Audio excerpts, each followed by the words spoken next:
বাংলাদেশ জাতীয়তাবাদী দলের ভারপ্রাপ্ত চেয়ারম্যান তারেক রহমান দেশের রাজনীতিতে আলোচিত ও প্রভাবশালী এক নেতা। তিনি বাংলাদেশের স্বাধীনতার ঘোষক ও সাবেক প্রধানমন্ত্রী বেগম খালেদা জিয়ার জ্যেষ্ঠ পুত্র। ছাত্র রাজনীতির মধ্য দিয়ে তারেক রহমানের রাজনৈতিক পথ চলা শুরু হয়। 1990-এর দশকে তিনি বিএনপির রাজনীতিতে সক্রিয় হন এবং ধীরে ধীরে দলের সাংগঠনিক কর্মকাণ্ডে গুরুত্বপূর্ণ ভূমিকা রাখতে শুরু করেন।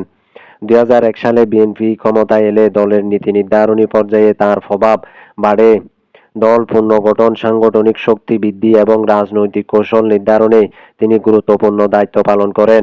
2007 সালের রাজনৈতিক পট পরিবর্তনের পর তারেক রহমান বিদেশে অবস্থান নিতে বাধ্য হন। তবে বিদেশে থেকেও তিনি দলের নেতৃত্ব কার্যক্রম চালিয়ে যান এবং আন্দোলন সংগ্রামে দিক নির্দেশনা দিয়ে গেছেন।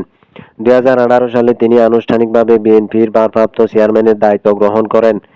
দীর্ঘ রাজনৈতিক চ্যালেঞ্জ ও প্রতিকূলতার মধ্যেও তারেক রহমান গণতন্ত্র পুনরুদ্ধার, ভোটাধিকার প্রতিষ্ঠা এবং নিরপেক্ষ নির্বাচনের দাবিতে বিএনপির আন্দোলনের নেতৃত্ব দিয়ে গেছেন।